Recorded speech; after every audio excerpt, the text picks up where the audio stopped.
Bonjour à toutes et bonjour à tous.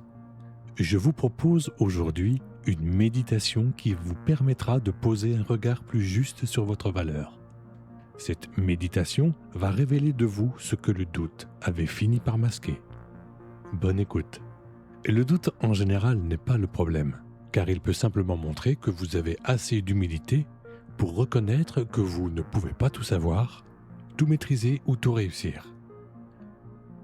Vous pouvez accepter de vivre avec une part d'imperfection sans que cela remette en cause vos projets, vos capacités, voire même votre personnalité. En revanche, lorsque vous doutez de votre valeur parce que vous pensez valoir moins que les autres, ce n'est plus seulement votre imperfection que vous regardez. C'est une version déformée de vous-même qui s'est peut-être installée avec le temps, à force de comparaisons, de remarques ou d'expériences difficiles. Cette vision de vous n'est pas figée, car une croyance n'est pas une vérité inscrite définitivement en vous.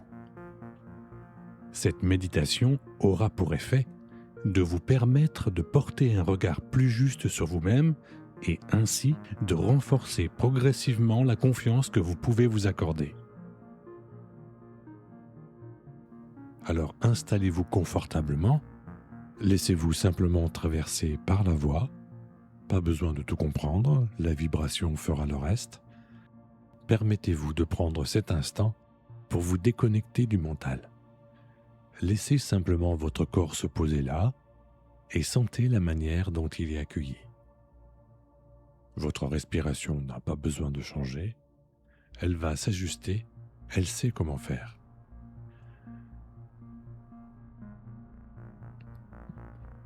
Pendant ces quelques instants, laissez de côté les préoccupations de la journée. Cela vous allège et crée un espace dans lequel vous n'avez pas besoin de répondre. Vous êtes dans les conditions parfaites pour ne rien faire. Simplement vous laisser bercer, emporter. La pensée selon laquelle vous valez moins que les autres est devenue si familière que vous ne la remarquez peut-être même plus. Elle apparaît souvent lorsque vous rencontrez quelqu'un qui semble sûr de lui ou lorsque vous devez donner votre avis et que vous n'osez pas. À force d'être répétée, cette pensée finit par donner l'impression d'être vraie, alors qu'elle ne représente peut-être qu'une petite partie de vous. Une ancienne manière de penser pour vous protéger, pour éviter une déception ou ne pas prendre le risque d'être jugé. Ce qui est familier en vous n'est pas forcément juste, et ce que vous avez pensé pendant longtemps n'est pas forcément la réalité. On se trompe souvent sur soi, mais ces pensées négatives créent dans votre quotidien les conditions qui vont alimenter cette croyance. Vous pouvez donc commencer par observer cette croyance sans chercher à la détruire, car elle fait partie de votre manière actuelle de penser. Il s'agit simplement de la remodeler afin que votre inconscient puisse progressivement en enregistrer une nouvelle forme. Observez cette pensée et percevez la manière dont elle influence votre façon de voir les choses.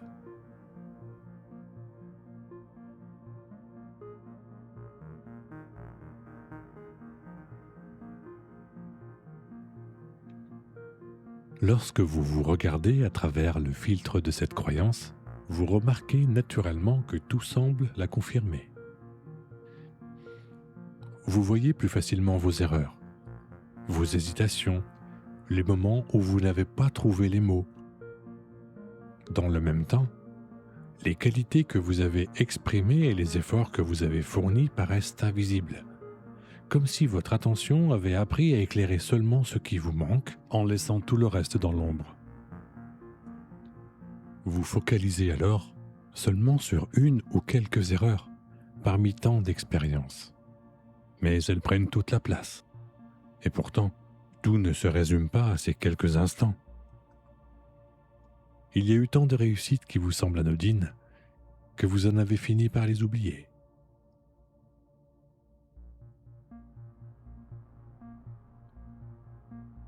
Trouvez-vous ça juste et équitable envers vous-même de minimiser l'une de vos réussites tout en grossissant l'un de vos échecs?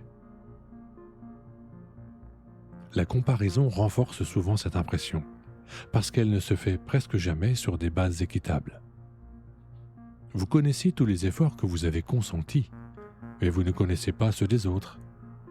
Vous connaissez votre propre vie de l'intérieur, avec vos incertitudes, vos peurs, vos hésitations, les efforts que personne ne voit et les questions auxquelles vous n'avez pas encore trouvé de réponse.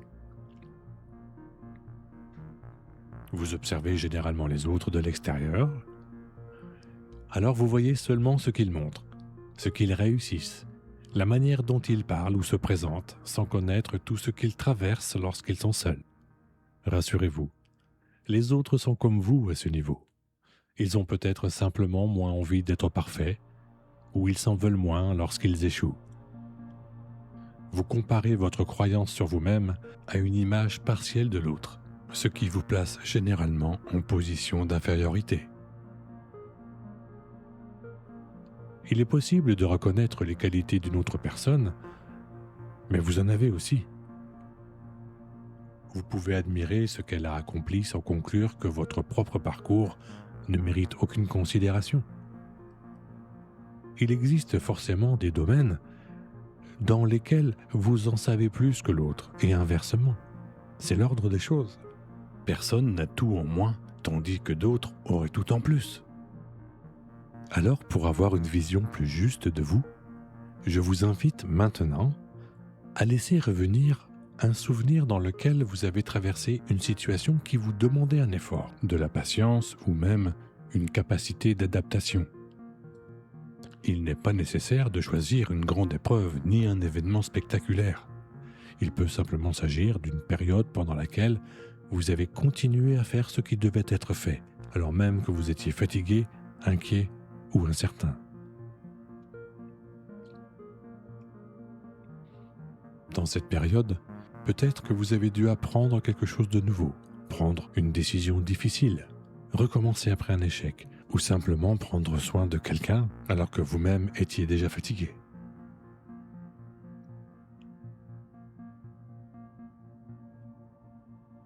C'est tout cela qu'on a tendance à oublier, car cela nous paraît normal, alors que, pour d'autres, réussir à le faire aurait pu sembler extraordinaire, même s'ils paraissent avoir connu d'autres réussites à vos yeux. Laissez revenir ce souvenir à votre manière, sous la forme d'une image, d'une sensation, ou simplement du souvenir de ce qui s'est passé.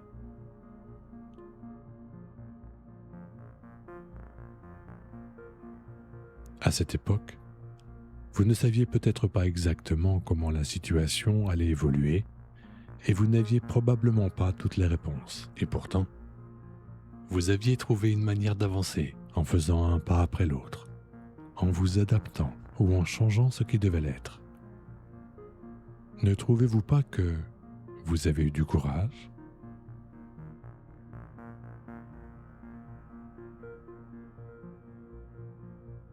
Vous pouvez simplement reconnaître que ce souvenir témoigne de quelque chose qui existe en vous. Une capacité à apprendre, à persévérer, à réfléchir, ou finalement, à réussir.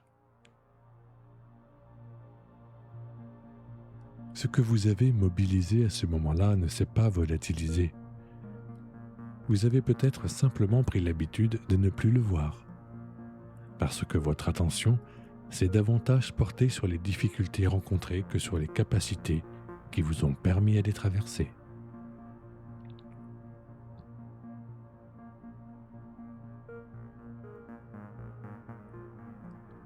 Cette expérience montre que vous êtes capable d'apprendre, de vous adapter, de retrouver un mouvement, même après un échec. Pensez au premier pas d'un enfant. Les chutes ne lui apprennent pas qu'il est incapable de marcher. Elles lui permettent au contraire de mieux comprendre comment trouver son équilibre, comment poser ses pieds et comment avancer, jusqu'au moment où la marche devient plus naturelle et où il peut même commencer à courir.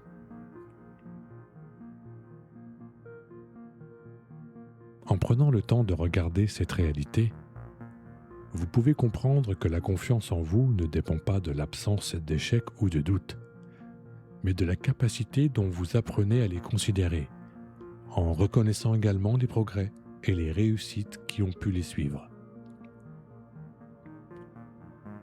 Votre parcours est un chemin qui se dessine peu à peu et qui, à chaque étape, vous permet d'en apprendre un peu plus sur vous-même. Car se connaître, ce n'est pas se croire capable de tout, ni se réduire à ce que l'on n'a pas encore réussi. C'est apprendre à se regarder avec davantage de justesse et d'équilibre, afin de reconnaître ce que l'on a fait, tenté, osé, et cela même si le résultat n'est pas parfait.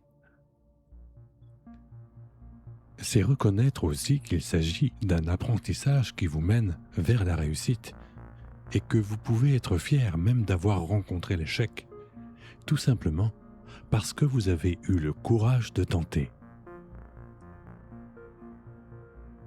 Combien auraient abandonné à votre place ou auraient préféré se laisser guider confortablement par les autres? Mais qu'auraient-ils vécu eux-mêmes? Rien. Ils n'en savent pas davantage sur eux. Ils sont simplement restés confortables pendant un petit moment, mais cette situation reviendra et ils auront encore le choix. Et vous, vous en êtes où?